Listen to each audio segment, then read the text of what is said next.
Bom dia a todos. Sejam bem-vindos à conferência da Marco Polo referentes aos resultados do quarto trimestre de 2024. A apresentação e os comentários sobre os resultados serão apresentados pelos senhores André Armaganijan, CEO, Pablo Mota, CFO, José Antônio Valiati, diretor de Relações com Investidores, e Eduardo Willrich, gerente jurídico de Relações com Investidores. Destacamos que a ferramenta de tradução simultânea está disponível na plataforma. Para acessar, basta clicar no botão Interpretation na parte inferior da tela e escolher o idioma de preferência. Esta conferência está sendo gravada e ficará disponível no site de Relações com Investidores da companhia, ri.marcopolo.com.br, assim como a apresentação aqui exposta. Informamos que todos os participantes estarão apenas ouvindo a conferência durante a apresentação e, em seguida, iniciaremos a sessão de perguntas e respostas quando mais instruções serão fornecidas. Antes de prosseguir, aproveitamos para reforçar que as declarações prospectivas têm como base as crenças e suposições da administração da Marco Polo e as informações atuais disponíveis para a companhia. Essas declarações podem envolver riscos e incertezas, tendo em vista que dizem respeito a eventos futuros e, portanto, dependem de circunstâncias que podem ou não ocorrer. Investidores, analistas e jornalistas devem levar em conta que eventos relacionados ao ambiente macroeconômico, ao segmento e outros fatores podem fazer com que os resultados sejam materialmente diferentes daqueles expressados nas respectivas declarações prospectivas. Daremos início à apresentação, passando a palavra ao Sr. Valiati. Por favor, Valiati, pode prosseguir. Bom dia a todos. Gostaríamos de agradecer pela participação na teleconferência de resultados do quarto trimestre de 2024. Podemos avançar para o slide 4, onde iniciaremos com os destaques. No trimestre, a Marco Polo seguiu mostrando forte crescimento de receita e resultados. O EBITDA alcançou 461 milhões, o lucro líquido foi de 318 milhões e o ROIC superando os 28%. Podemos passar para o próximo slide. Em 2024, a produção brasileira de ônibus apresentou crescimento de 22,7% em comparação com a de 2023, finalmente superando a marca pré-pandemia de 2019, porém, ainda sem permitir uma renovação da frota com respectiva redução da idade média. Para 2025, a expectativa das entidades ligadas ao setor é de novo crescimento de volumes em ritmo mais gradual do que visto em 2024. Podemos passar para o próximo slide. No quarto trimestre, a produção da Marco Polo direcionada ao mercado brasileiro cresceu 11,3%. A produção para exportação a partir do Brasil retraiu 8,7%. E nas operações internacionais, vimos crescimento de 6,2% na produção. No quarto trimestre, a companhia intensificou seu ritmo de produção durante os meses de outubro e novembro, com estabilização da produção em patamares elevados. Em dezembro, a companhia concedeu férias coletivas na última semana do mês, com proporcional redução no ritmo de produção no período. Passamos para o slide seguinte. A receita líquida consolidada alcançou 2,666 bilhões no quarto trimestre, com maior participação dos segmentos de micros e volares na distribuição da receita quando comparada ao quarto trimestre de 23. O crescimento de 30% da receita líquida reflete um melhor cenário de mercado, com ampliação dos volumes vendidos no mercado brasileiro, bem como no conjunto das operações internacionais da companhia. Seguimos ao próximo slide. O lucro bruto consolidado do quarto trimestre de 24 atingiu 659 milhões, com margem de 24,7%. O crescimento do lucro bruto e da margem bruta reflete a maior alavancagem operacional a partir do crescimento de volumes e receitas no trimestre, bem como o melhor desempenho das operações internacionais da companhia. O EBITDA foi de 461 milhões no trimestre, com margem de 17,3%. O EBITDA foi afetado negativamente de forma não recorrente em 16,8 milhões pela complementação de provisão associada à remuneração variável dos colaboradores em 2024. O ano foi marcado pela ampla superação dos objetivos da companhia, com indicadores de rentabilidade alcançando patamares recordes. O EBITDA também foi negativamente impactado pelo resultado da coligada canadense New Flyer, em 7,3 milhões. Ajustados pelos efeitos mencionados, o EBITDA do quarto trimestre de 24 alcançaria 485 milhões, com margem de 18,2%. No trimestre, o lucro líquido consolidado foi de 318,8 milhões, com margem de 12%. Além dos efeitos já mencionados, a companhia experimentou impacto negativo de quase 50 milhões associados à variação cambial em função da desvalorização do real no último trimestre, com a atualização da dívida em dólares. Passo agora a palavra ao André, que falará sobre o cenário de mercado e as perspectivas. Obrigado, Valiati. Bom dia a todos. Começamos falando sobre rodoviários, cuja demanda segue aquecida, com uma carteira de pedidos longa, semelhante ao que vimos ao longo de 2024. Nos urbanos, esperamos recuperação em 2025, após um ano fraco em 2024. Modelos de maior valor agregado, como os elétricos e articulados, podem ser destaques nesse ano. O segmento de micros e volares segue com boa performance, com a entrega de 358 micros e 244 volares no trimestre no âmbito do programa Caminho da Escola. Restam mais de 5.000 unidades potenciais originadas pela licitação de 2023. Podemos seguir para o próximo slide. As operações internacionais foram destaque em 2024, ganhando relevância na contribuição para os resultados, através do desdobramento do processo de transformação cultural também nas unidades externas. Para 2025, a Marco Polo México deve manter uma boa performance, com crescimento gradual de volumes, especialmente no segmento rodoviário, a partir da localização da produção do G8. Após recorde histórico da Marco Polo Austrália em 2024, a controlada espera redução de volumes em 2025, com reflexo em resultados.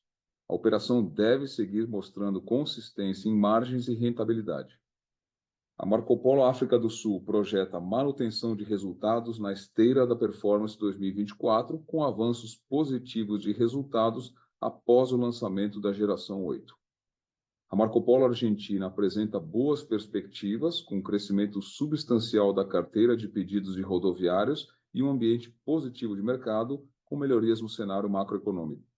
A operação local também deve se beneficiar do maior volume de exportações, chegando do Brasil àquele mercado. Podemos passar para o próximo slide. Uma carteira de pedidos consistente projeta a manutenção no ritmo de produção nesse início de 2025, em comparação ao que estávamos fazendo no final de 2024, respeitando, naturalmente, a parada em férias coletivas que ocorrem sazonalmente em diversas operações da Marco Polo. Essa constância no ritmo de produção deve permitir maior alinhamento com entregas, dando condições para um ambiente de alta produtividade e eficiência. Essa busca por maior eficiência e produtividade segue como principal oportunidade para seguirmos melhorando nossos resultados e, em conjunto com a maior alavancagem operacional e ainda melhor desempenho das operações internacionais, são os nossos principais pilares de crescimento para 2025. O ano de 24 marcou a superação ampla de todos os indicadores de receita, margens e resultados, em um mercado muito inferior em termos de volumes aos maiores níveis de produção históricos. Metas que serviam como paradigma de bom desempenho foram ultrapassadas e renovamos os nossos desafios para 2025. Almejamos mais. Podemos passar agora para a sessão de perguntas e respostas. Iniciaremos agora a sessão de perguntas e respostas. Caso queira fazer alguma pergunta, por favor, clique no ícone levantar a mão que aparece na parte inferior de sua tela. A primeira pergunta vem de André Ferreira, do Bradesco BBI. Oi, bom dia. Parabéns pelo resultado, obrigado por pegar a minha pergunta. Eu tenho duas aqui. A primeira, eu queria entender se vocês têm visto um efeito dos juros mais altos na forma de uma desaceleração na entrada de pedidos, né? Se vocês veem aí algum impacto na carteira de vocês. E, se possível, comentarem também o tamanho da carteira hoje de vocês no doméstico, exportação e operação fora. E no segundo ponto, vocês comentam no release de um otimismo com oportunidade de aumentar a exportação em 2025. Se vocês puderem comentar como está a demanda nos diferentes mercados de exportação da Marco Polo, seria ótimo aqui. Obrigado. Obrigado pela pergunta, André. O que a gente tem visto hoje na carteira? A gente tem uma carteira boa, uma carteira longa, principalmente em rodoviários.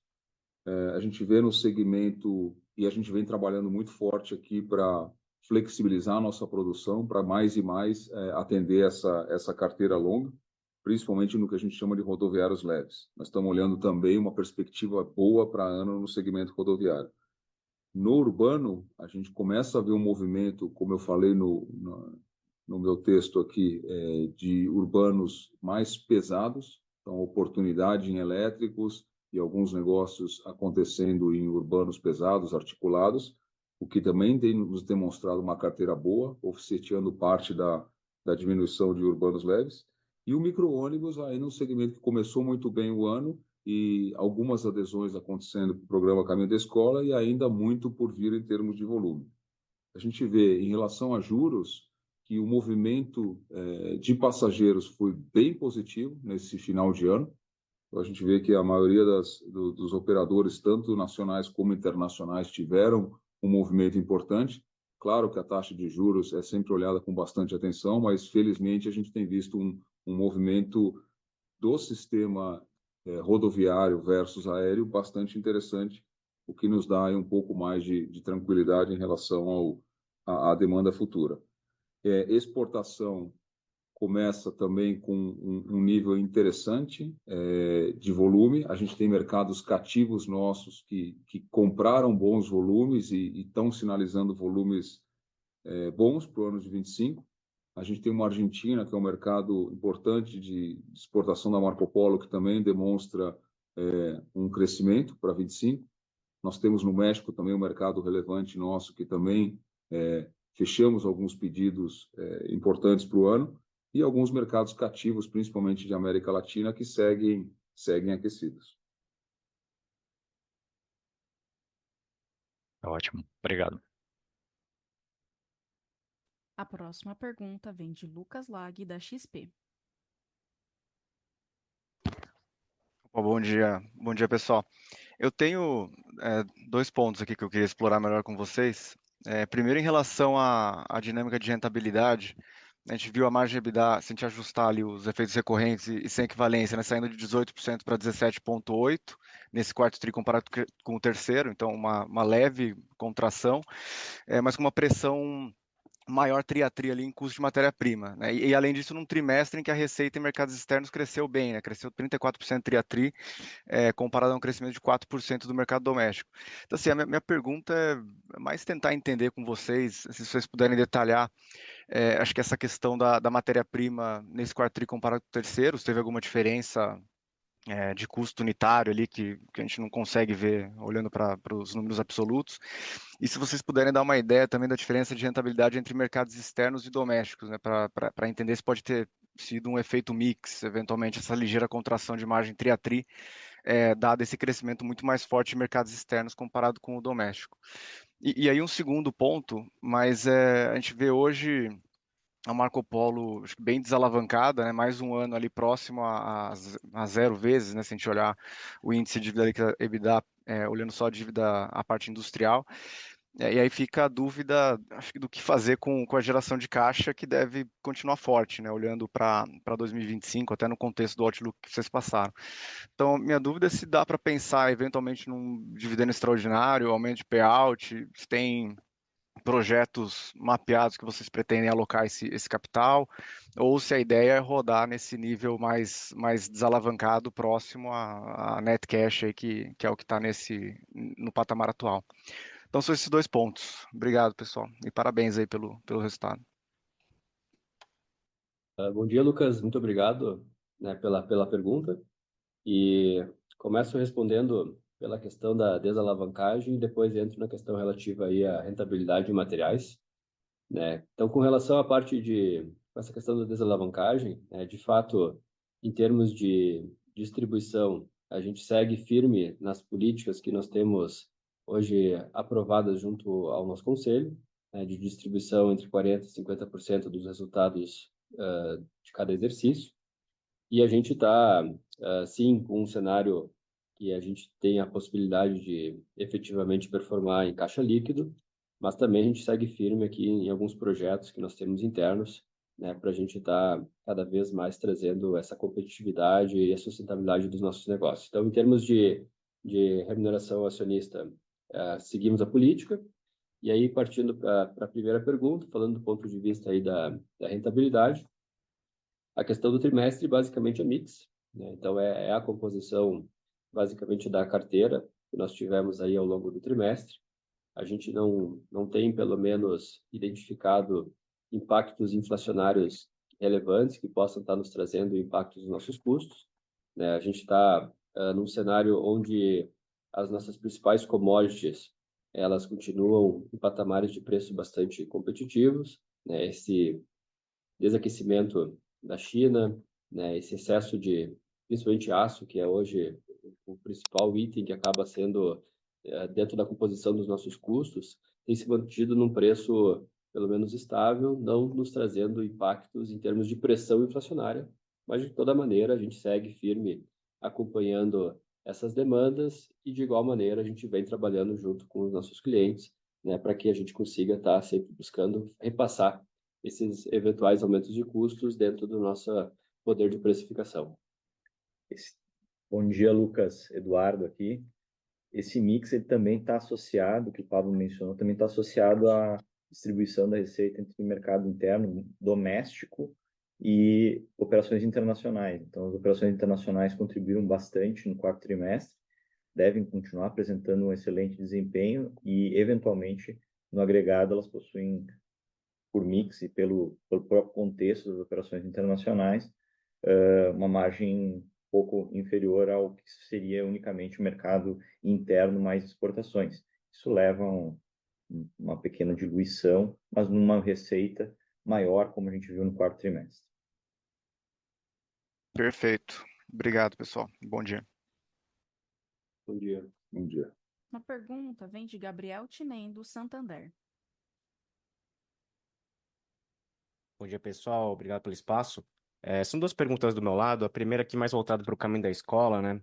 A gente viu que em 2024 vocês entregaram aí por volta de 2.500 unidades, né? Teve uma redução ali no número de pedidos de forma geral, mas e que ele deu um pouco mais para 25, né? O que vocês estão enxergando para o ano? Já está começando a acelerar a questão desses pedidos firmes dos municípios? Se puderem dar um pouco mais de cor, seria ótimo.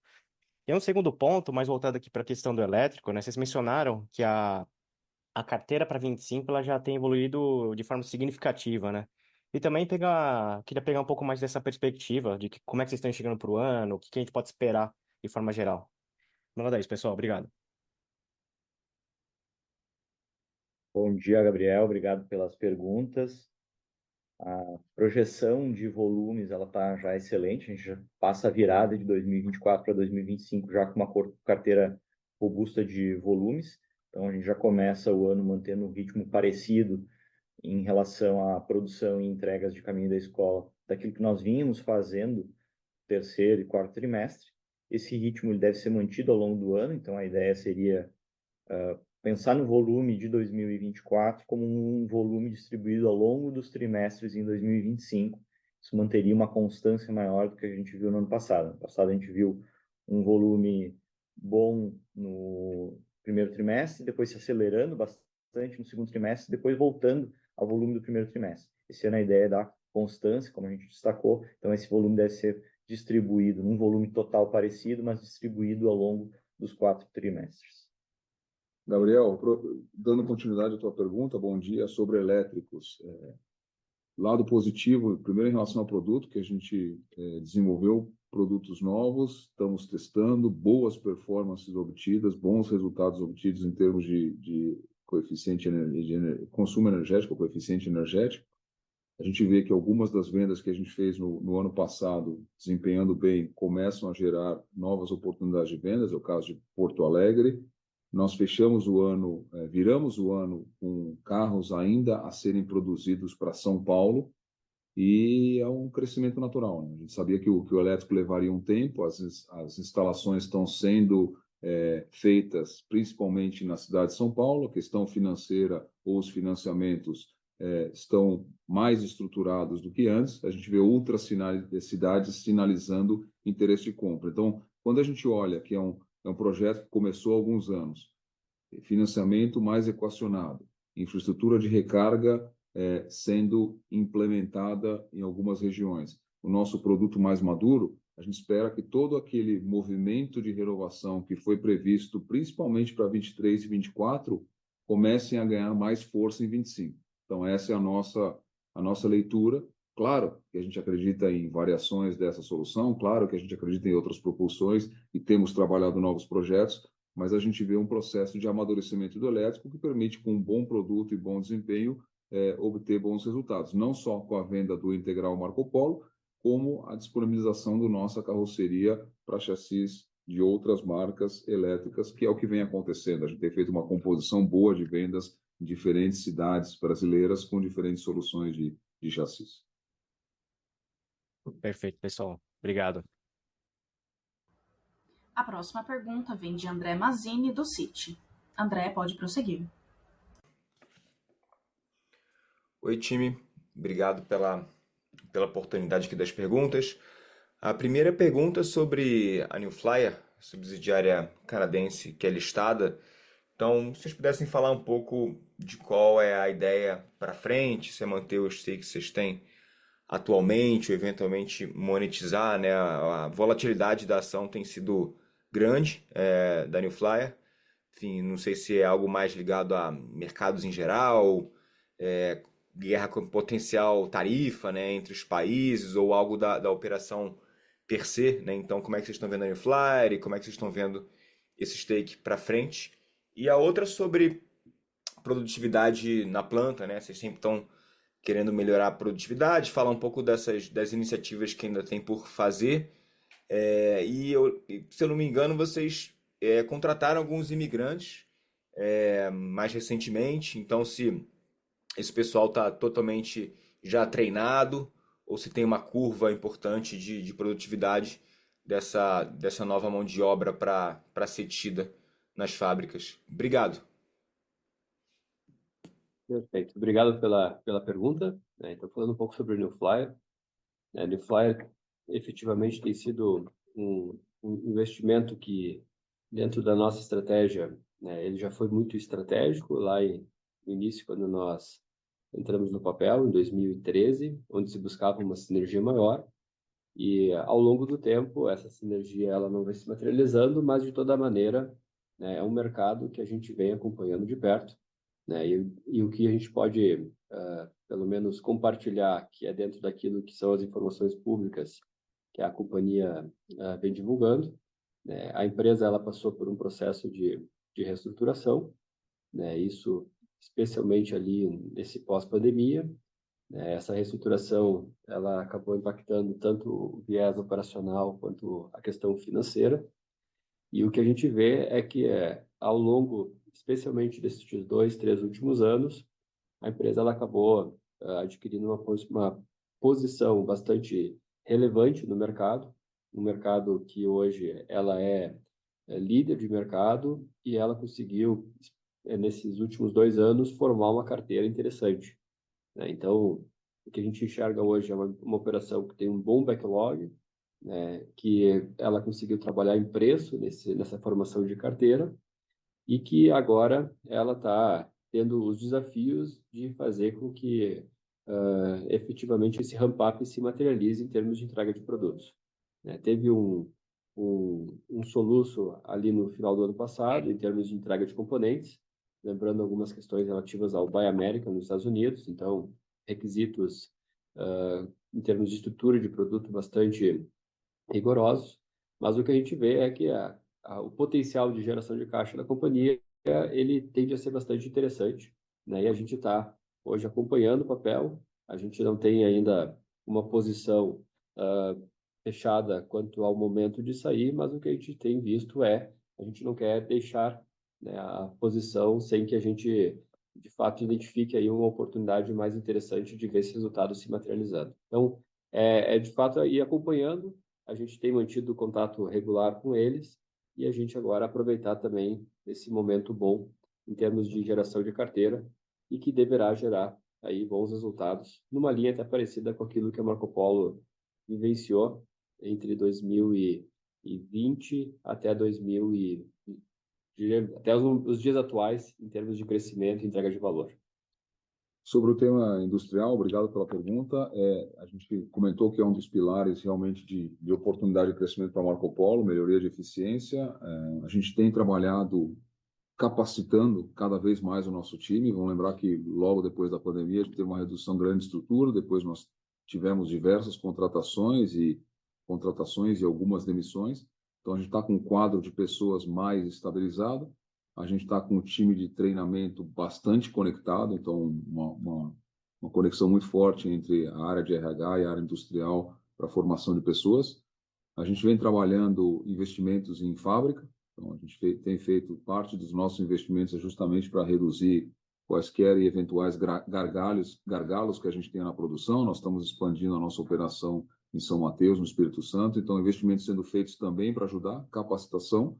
E a gente está resgatando algumas ações internas, aí são mais internas, como algumas mudanças organizacionais para promover ainda mais esse nosso programa de excelência operacional, e a filosofia Lean, que é um tema forte que a gente já usou de uma forma plena na empresa, e a gente vem resgatando alguns conceitos para entregar esses resultados. Imigrantes fazem parte do nosso corpo de colaboradores, também passam pelo mesmo processo, um bom processo de treinamento, e a gente tem tido uma evolução positiva. Então, de uma forma simplista aqui, para não me estender demais, capacitação, investimento e resgate alguns temas voltados à excelência operacional e estrutura organizacional, tudo isso com esse enfoque de deixar a nossa empresa mais preparada para a necessidade de mercado e flexibilidade de fábrica. A gente vem trabalhando também alguns temas de fábrica para se adequar cada vez mais à necessidade de mercado do momento e poder entregar a melhor eficiência que nós almejamos. Claríssimo. André e Edu. Obrigado, André. Obrigado, André. Próxima pergunta vem de Gabriel Rezende, do Itaú BBA. Oi, bom dia, pessoal. André, Pablo, Valiati, Eduardo. A gente tem 2 perguntas aqui do lado do Itaú. Se vocês puderem comentar um pouquinho sobre a dinâmica de SG&A, foram algumas linhas que chamaram a atenção ali, entendo que pressionaram um pouco a margem EBITDA de vocês, e a gente viu um descompasso ali, principalmente na comparação trimestral. Vocês abriram nos comentários que teve uma questão ali de remuneração variável, mas enfim, queria entender como que a gente pode pensar na dinâmica dessas linhas nos próximos trimestres, entender eventualmente qual que é a sazonalidade dessa linha de remuneração variável daqui para frente.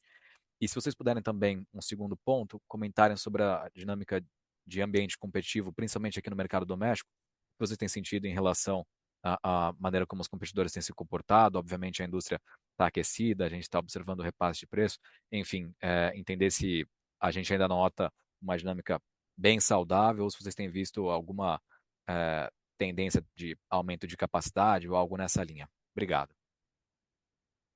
Gabriel, obrigado pelas perguntas.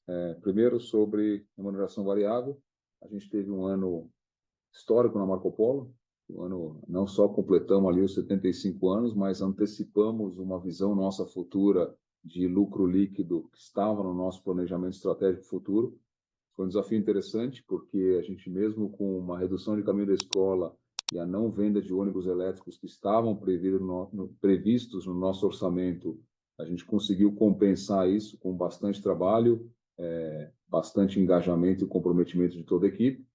Entregamos ali um ano 50% maior do que o ano anterior, quebrando essas barreiras, e a gente viu ali sim uma oportunidade de reconhecer o trabalho do time por ter tido um ano tão especial e tão diferente de anos anteriores. Se a gente pega o lucro líquido desse ano, ele praticamente foi lucro líquido, o incremento foi mais de 2 vezes o nosso lucro líquido médio histórico na Marco Polo. Olhando para frente, a gente tem uma política de remuneração, bastante botando metas cada vez mais agressivas de crescimento, e onde se a gente tem a superação dessa meta, a gente tem um reconhecimento dessa superação, mas com muito enfoque em cada vez mais sermos agressivos nas nossas metas de crescimento, e caso haja superação delas, um reconhecimento acima disso, mas com uma política bem clara e bem definida nesse sentido. Em relação a ambiente competitivo, a gente não vê um crescimento relevante de aumento de capacidade dos nossos concorrentes. A gente vê, sim, anúncios, né? Um dos nossos concorrentes anunciando um aumento de capacidade aí em torno de 20%, mas isso certamente através de ganhos de eficiência, e a gente não vê alguns players que também demonstraram no decorrer do tempo aumento de capacidade ou pelo menos de entrega. A gente não vê o atingimento desses números.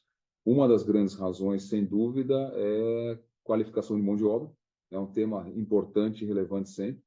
Então, quando a gente olha para a Marco Polo e vê o que a gente tem feito em capacitação, o que a gente tem feito em termos de investimentos fabris, a gente vê que o nosso posicionamento é um posicionamento importante para esse mercado que está por vir. Mas como a gente também não enxerga, Gabriel, um pico de crescimento tão importante na indústria, a gente tem visto crescimentos graduais, né, uma retomada gradual do mercado, a gente não vê um incentivo a nenhum dos nossos concorrentes, assim como nós, de fazermos grandes investimentos em aumento de capacidade.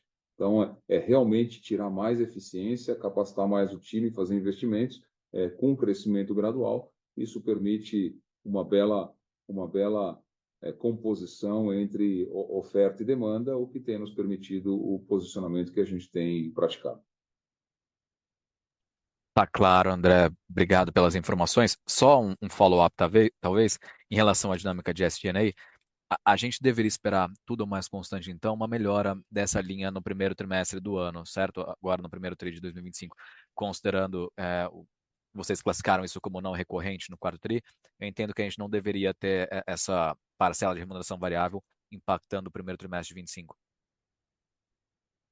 Eu acho que é importante, Gabriel, te comentar é que aqui a gente vai estar sempre trabalhando num cenário onde nós busquemos a alavancagem dessa conta. Se olhar percentualmente ano contra ano, né, a gente vai ver que a gente conseguiu alavancar melhor a operação e efetivamente ela acaba tendo menos representatividade em 2024 do que tinha em 2023. Né? Então, nesse contexto, sim, é para que nós não tenhamos um reflexo tão significativo no único trimestre, mas eu entendo que aqui a Marco Polo vai estar buscando sempre estar reconhecendo seus colaboradores na medida em que os resultados acabem vindo acima daquilo que a gente tem esperado, né? Então, de fato, a gente não acaba não dando guidance para o mercado, mas essa linha ela vai estar muito casada com o bom retorno dos nossos negócios. Tá claro. Obrigado, Pablo. Obrigado, André. Próxima pergunta vem de Marcelo Mota, da JP Morgan. Oi, bom dia. 2 perguntas também.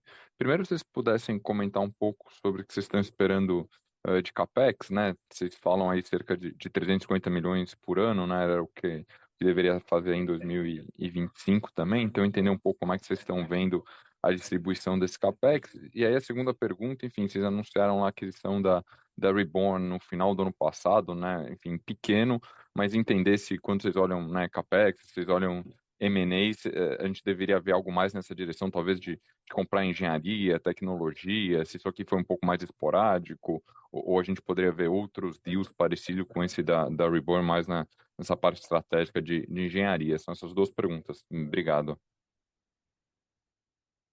Marcelo, bom dia. Obrigado pela pergunta.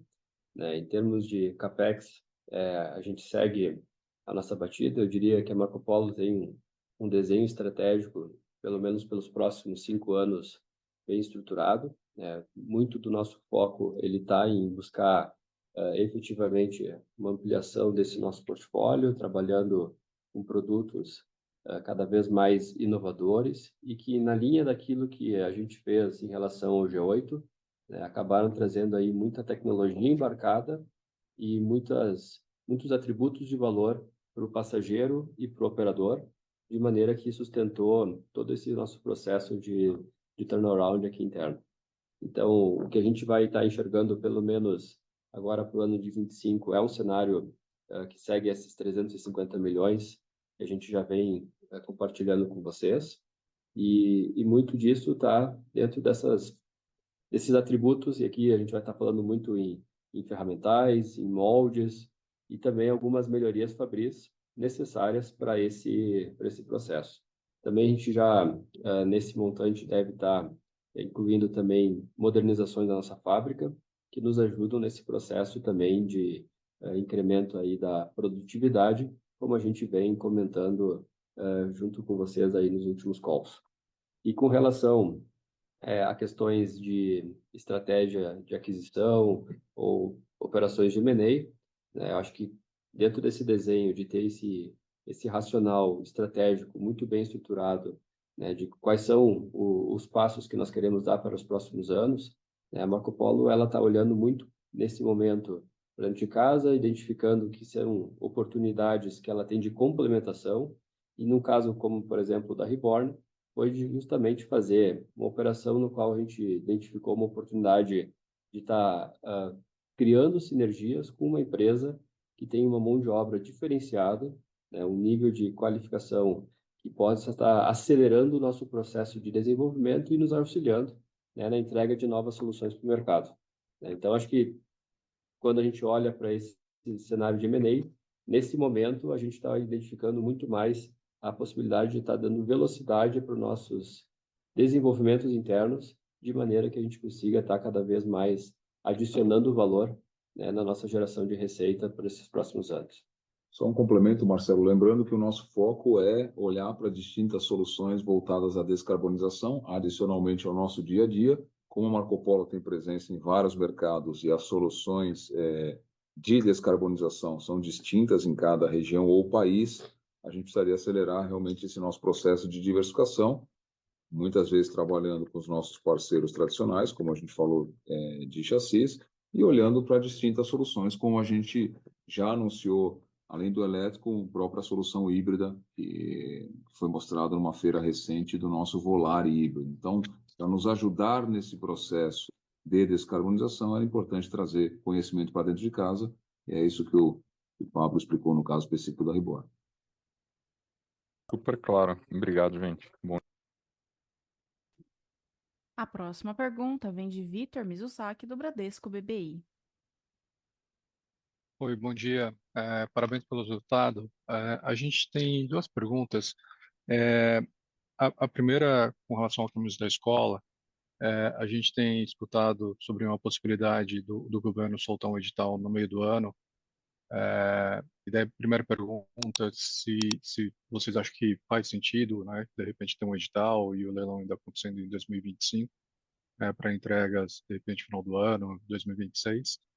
E a segunda pergunta, um pouco sobre o backlog de ônibus elétrico, né, que vocês mencionaram que já tem pedidos para 2025. Vocês comentou no release que é um volume maior do que 2024. Só para confirmar esse número, 2024, né, olhando o número da Fenabrave, ele fala em torno de 10 unidades, mas eu acho que ali é só o Ative. Se vocês puderem confirmar 2024, a quantidade de ônibus elétricos, né, próprios, né, o Ative, e que vocês acabaram encarroçando. Obrigado.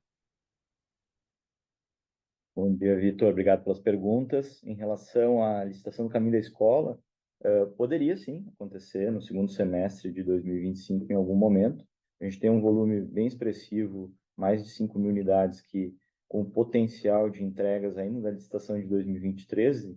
Com a prorrogação, essas entregas elas poderiam acontecer até o início de 2026, mas já se deveria movimentar agora os esforços relacionados à próxima licitação para a gente casar o fim da ata de 2023 com o início do novo programa. Então, para as coisas se concatenarem, o movimento ele precisa começar agora, especialmente segundo semestre de 2025. Em relação ao volume de elétricos, a carteira ela já tem um volume superior a esse que você indicou, de 10 unidades, então a gente já está num ritmo de produção mais intenso que esse, a gente já tem inclusive unidades prontas para serem entregues, do Ative, sendo tanto o veículo completo com chassi e carroceria, como apenas o veículo com carroceria. Então, de ambos, a gente já tem carteiras um pouco melhores do que a gente viu ano passado, e a expectativa é já mostrar isso nos próximos meses, aí, esse volume crescente. Num contexto de Marco Polo, ainda é um volume baixo, dentro de 15 mil ônibus produzidos ainda é um volume pequeno, mas mostra a atração de um negócio que deve crescer ao longo dos próximos anos de forma consistente.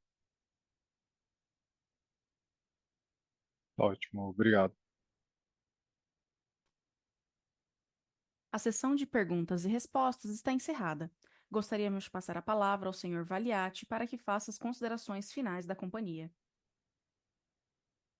Agradecemos a todos pela participação nessa teleconferência e informamos que a área de RI está à disposição para prestar outros esclarecimentos que se fizerem necessários.